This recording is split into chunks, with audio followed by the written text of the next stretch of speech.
So, Chidan, you've been in the industry since 2017. Can you explain to everyone what an MC is? Yeah, so like you said, I've been doing this for about 10 years now. And before I get into what an MC is, I kind of want to tell you what an MC isn't. Okay. So an MC isn't a DJ. They're not a coordinator. But I kind of facilitate the day of. And to get to that point, it takes a little bit of communication with those other people that do that. The coordinator, the DJ. And I like to consider myself almost as a voice for the bride and groom or the client, um, the day of. Right. So yeah, that's kind of the gist of it. Um, I think I like to do a little more than that sometimes, where it comes down to making sure that you know the grand entrance might be how the bride and groom envision it as they enter the room, as they enter the ballroom. Because every couple's different. Yeah. So like, remind me to kind of go back to this, right? It's called highs and lows. So you coming as a couple coming into a ballroom, it's a high point, right? Everybody's excited. The first time they're seeing the Mr. and the Mrs., right? And everybody's excited. And how do you want it? How do you want that moment to feel? I like to say that I'm playing with emotions, right? Not just for your guests, but for you as well as the couple.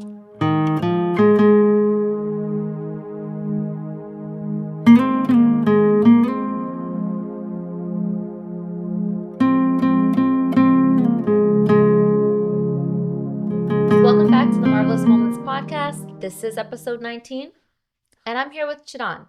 He's a local wedding MC. So, Chidan, you've already kind of told us what an MC isn't. Explain to us what an MC is. Yeah, so like I said, I think that the MC is your voice as the bride and groom at a reception at the I don't just do weddings, I do birthdays. I've done you know, sweet 16s. Um but weddings is kind of what we're talking about here, right? Especially with Marvelous Moments, Yes. right? Um but I think that I want to say that I'm the voice to kind of help facilitate how a reception is going to go, how a ceremony is going to go. Right? I also officiate weddings too, so I kind of have that in my back pocket. That's nice. Yeah. Yeah, it is great because my dad is also a pundit, so I've kind of learned how those events kind of progress in the Hindu world, but I've also seen it done in the Christian and Muslim world as well, and I've had experiences doing that when it comes to entertaining your guests for you. Right. So, me and you, we kind of go hand in hand. Yeah. So, as the coordinator, I'm handling, we could call it like the back of the house. Mhm. And you're up front. You're the spokesperson. You're in front of the house. Yeah. So let's say, and that's a really good point because like the front of the house is what everybody sees. The back of the house, nobody sees what's really happening behind the scenes. But you can't, as somebody that's in the back of the house, you can't do both, right? I've tried. I've had to do it. We get it done. But honestly, it's not seamless as it should be. Yeah. So, we need you. When something like that happens, your guests kind of see that. Right. There's a delay. Yeah. They can feel it. And I always tell people, like, if your guests feel a delay, that's what they're going to remember on your wedding day. Yeah. And then it's unfortunate because that's what a low point is. Right. Right. And there's multiple Like low the points. highs and lows you were talking about earlier. Correct. So like a low point is when there's nothing happening and there's a disconnect between the bride and the groom and all their vendors. When it comes down to vendors, I know I like to work with the coordinator, the DJ, but we also have photographers. We also have caterers, Right. right? We also might have an officiant, right? As you might like to say, an officiant is a vendor, but a lot of times they're hired Right. to do weddings, right? And a lot of times they have an event right after. Yeah, So, so things need to stay pretty much on schedule. Yeah. Actually, I emceed your wedding. Yes, you did. It was one of my first weddings I did. What year did you guys get married? 2017. Yeah. Don't quote me. So I was just getting started, right? And I knew that that's kind of when I loved doing what I do. Oh shit! It was 2018. Oh, oops. So it was 2018. But I was just getting started because I had actually just done a couple of weddings, and I was just doing it for fun, and I still do it for fun. But when did you notice that like you had this knack for doing MC? Because you have to be really good with being in front of people, entertaining, and good with coming up with stuff on the spot. So when did you realize that that was a talent you had? I've always been pretty good at public speaking. I've also been pretty good at holding a microphone and trying to go with the flow. I don't know if you know this. I'm sure you do. I'm a police officer as well. Yes. Before that, in high school, I was on our news channel in high school. Um, you I know, didn't know that. Yeah. yeah. So I was always part of that. Being able to portray not just emotions, but also what's actually happening Right. and articulate what is being done. And that is a talent because a lot of people freeze up, especially when they're in front of a lot of other people. Yeah. You want to know my biggest secret? Tell me. Imagine everybody in their underwear. You're kidding. Yeah. That actually works. It does. But I'm not doing that at weddings because that can be inappropriate sometimes. Yeah, I think so. But what, but it is true because I think that even as a young kid, I know that family functions, I always wanted to give a speech at the aunt's and uncle's birthday. I remember at one point there was a video out there I saw of myself where it was, "Can I give a speech? Can I give a speech?" Oh. And I started singing my ABCs. Oh. So, um, I always wanted to put myself out there and do this, but now I kind of feel like that I want to do that for other people as well who don't not necessarily have that ability, but they can do it, especially when they're the bride and groom sitting up at their head of the table or they're sitting on their love seat. And I want to make sure that when I look at a bride and groom that I know what they want me to say. And you kind of get that synergy, you build that rapport with them. And that's something that I love. We don't just work with the couple on the day of, we work with them weeks before to Mhm. design everything out the way they want it. So if there are certain hiccups, we already kind of know based on their facial cues, based on what's going on behind the scenes, how we can handle it that best suits them for their event. Yeah, and I think that a typical wedding takes about 14 months to plan, Yeah. right? Some people don't even know that. They try Yeah. to cram it. Yeah, but a typical wedding, right? A majority of weddings are 14 months. You start with inviting your guests, you start inviting your venues, you start finding all these things. That's all fun. That's all part of the fun of wedding planning, right? And when it comes down to the nitty gritty stuff on the day of stuff, that's when you need your coordinator to help you plan out to make sure that all your vendors are in line. And that's when I need my MC Yep. because let's say, for example, we're running 20 to 30 minutes behind. In a wedding day, that's actually not too bad. That's manageable. But if I have to go let the caterers know Mm-hmm. to like keep the food warm, don't serve it yet, whatever the situation may be, I need to go handle them. Who's addressing the crowd? Yeah, and I think that kind of goes back to the first question you asked is like, what does an MC do, right? Right. How do we facilitate that extra that 20, 30 minutes that we're already over, Mm-hmm. right? Why are we 20, 30 minutes over? How are we going to gain back that time? Right. That shouldn't be on the bride and groom. No. That shouldn't be on the parents, No.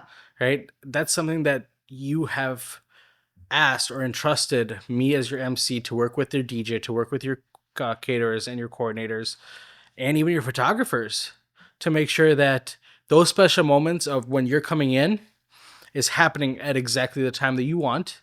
Sparklers are going off, right? Fog machine. Fog machine, drones are all up ready to go. And, you ever been to a wedding and you see kids running around on the dance floor before the bride and groom walk in? Yes. I've seen it all. I've seen kids We wanna- crying, making messes, all kinds of things. Yeah, and that's not a fault, right? They're kids. But we want to make sure that the bride and groom have that moment because this is the first time that they're getting introduced as a Mrs. and a Mister. Right. That's Right, a huge as in- moment. Like you're saying, that's the high. Yeah. So I think that that's part of what I try to accomplish is manipulating those emotions not just for the bride and groom but also for your guests on behalf of you as the couple. Right. Because we spend all this time planning your wedding and that day goes by so fast. We want to make sure it gets done right. Yeah. So take me back. You've been doing this for a while. Mhm. Do you remember the first event you emceed? Can you tell me about it? Yeah, it was actually one of my high school friends'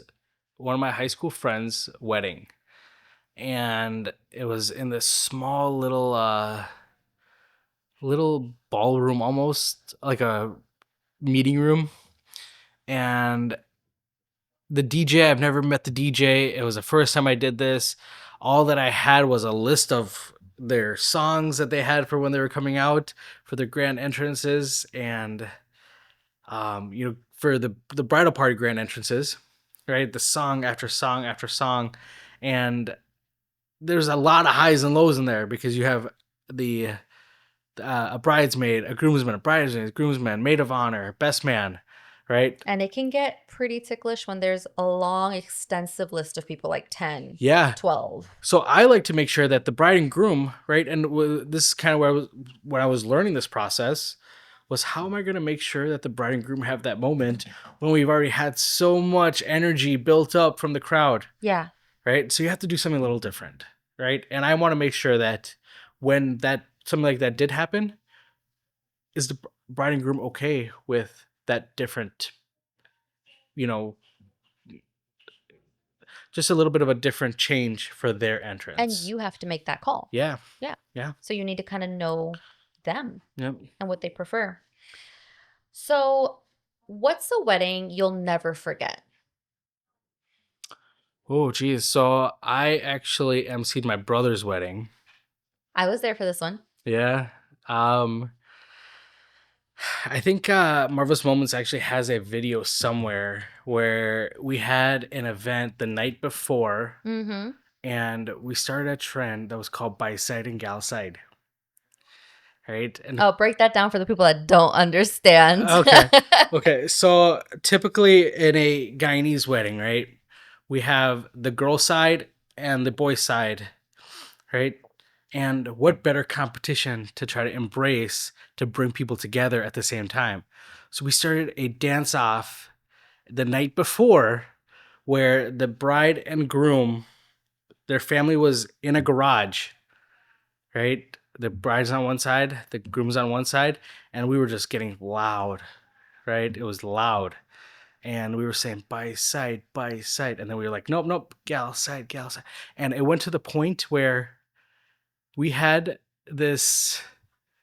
We actually got the cops called. Oh, I didn't know that. Yeah, the cops came that night because we were so loud, and we were louder than the music that was playing.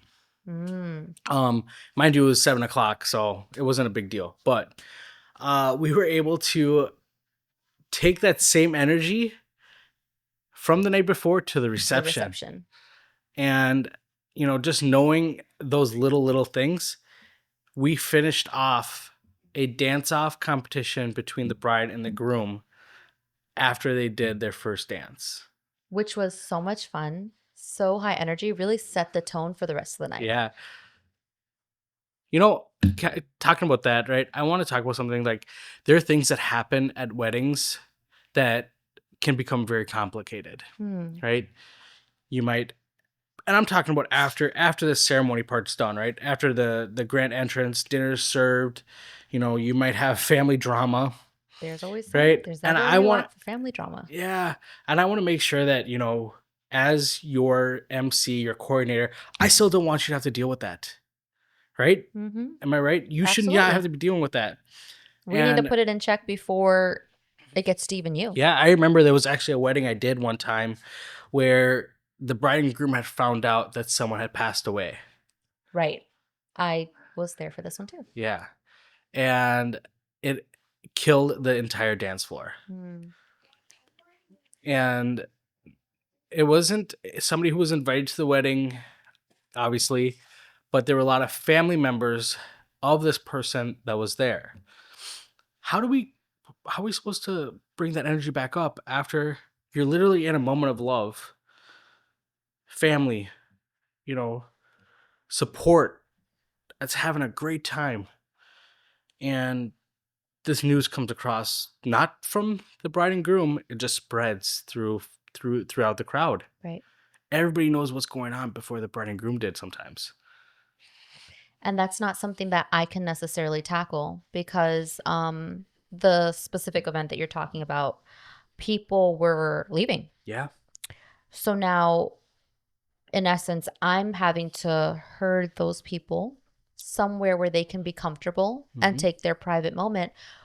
But we're still having a wedding. Yeah. So I need help. So and to fix that situation, we got late night snacks out an hour earlier to make sure that there was something for people to have a moment, have some food, and now we're gonna bring back people to the dance floor after a little bit of time has passed Like to a processing. yeah, Yeah. the process will just happened. So we got the late night food out. Food came out, and I went to the DJ and I'm like, here's what we're gonna do.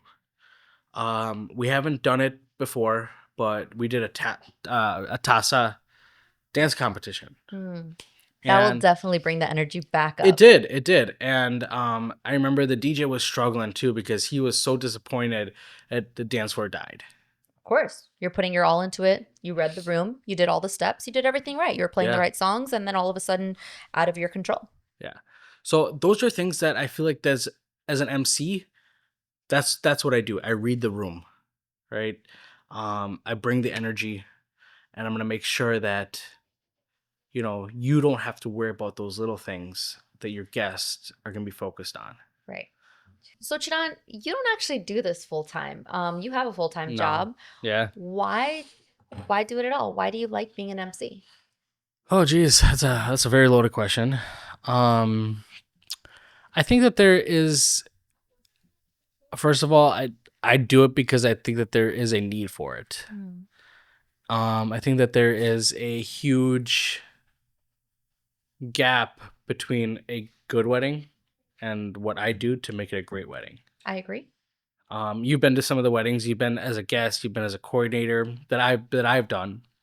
So you've seen both sides of the back of the house and from the front of the house. You do some things that I absolutely love that I would have never thought of. Like, I think it was my wedding. Sorry, I'm totally going off topic now. No, it's fine. But like, you played this game Yeah. because everyone sitting at a table may not necessarily know each other. I mean, we do our best with the seating charts, especially when I'm having to help make them. Yeah. But sometimes there are people that I've never met before. Mhm. There's mixed family, there's some bride's family, there's some groom's family, and you do a great job of doing like an interactive game that gets everyone kind of comfortable. Yeah. So you want me to talk about that? Please. Yeah. So it's called an icebreaker. And I like to do this specifically at 2 points in the wedding, or 2 points during the reception. One is I asked the bride and groom, "Are you doing a cake cutting?" Right? Yeah. And then I asked them, "Is their cake cutting private or is it public?" Right? What does that mean? Public is that everybody is a part of this moment with you, or is it private with you and just your photographers, and then you and your significant other? And I've seen that become more popular nowadays. Some people like to keep that private. Yeah, because it's you want those photos, you want the cake, you want the literally eat your cake and have it too. Yeah. So I like to do this icebreaker because it's usually a little earlier on in the evening because the cake has to go get cut to get served to the guests. Right. Right. These are all little things that other people don't think about, right? So I'll do this icebreaker game they were just mentioning. And what it is I'll ask somebody to hold up a dollar bill. If they don't have a dollar bill, they can hold up $100 bill for all I care. Just some sort of money. I have a picture of this. And somebody's gonna hold up a set of keys. Somebody hold up a glass, a napkin, a spoon. And then I'm gonna ask the DJ. And this is why it's so important that the DJ and I have a good connection, good synergy. Yeah. Because we want that good music. So he's gonna play the music for 30 seconds or however long I feel like I want it to go. And that's where I have that control over the crowd. So music's gonna play, and everybody's gonna take their item and pass it to the left, right? And then I'm gonna find out, okay, who's not participating. The people that the table is not participating is usually the table that don't know each other. So I'm gonna bridge that gap with them, and we're gonna turn this music back around, and they're going back the other direction. And guess what? People want something to do when there's nothing to do. Of course. Right? So the music is gonna stop, and we're gonna say, all right, who has a glass in their hand right now? congratulations, you are the bartender for your table. You can I'm gonna say meet our lovely bartenders. Love it. Napkins. Who's got the napkins? Napkins. Make sure you help the wait staff clean up tonight. At the end of the night, you are not going home until this space is spotless. Right? Who's got the set of keys? Right? You will not be drinking because guess what? You are You're a the designated driver. Right? So just stuff like that. Right? But my favorite one is that what do we do with that money? That's my fee for the night as your MC. Oh, so you're collecting Yeah, you're you know. collecting a you're getting a tip. You know. Next time collect one for me too. Okay. I'm sure I could do that. But it's just like those are all little things and people remember those moments. Right? This whole entire time, guess what the bride and groom has been doing? They're having a private moment with each They're other having a private moment with each other for the first time while the reception is going on. for the whole night. And do you think that everybody's gawking at them? No. No. I never thought about it like this, but I love the way you explained it. Yeah. So with that being said, what have you learned from weddings? What has it taught you about relationships? It's complicated. Mm-hmm. Yeah. I think, you're putting a lot of stress on not just the bride and groom, but family members in general. Um, you know, I recently saw this video where you go to Hindu weddings and there's a trunk bars, Mm-hmm. right? You the trunk bars are outside of the temples or they're outside of the reception halls and stuff like that. And I think that people fail to realize, and I know I have taken part in these trunk bars too, but listening to this, right, it gave me a whole different perspective because when you get invited to a wedding as a guest, you are there to witness something beautiful, Hmm. right? You get there, you're there for the rituals, the ceremonies, and then they come to the reception, and the bride and groom have invited you specifically to witness something magical, the union of two people falling in love. Right. Two people becoming one. Yeah, right? And it's their responsibility to make sure that you, as the guest, have a good night. That's a relationship between the bride and groom and their guest. That guest is not just a family member, it's a friend, it's a coworker, it's somebody they might have met years ago. Yeah. So I think that,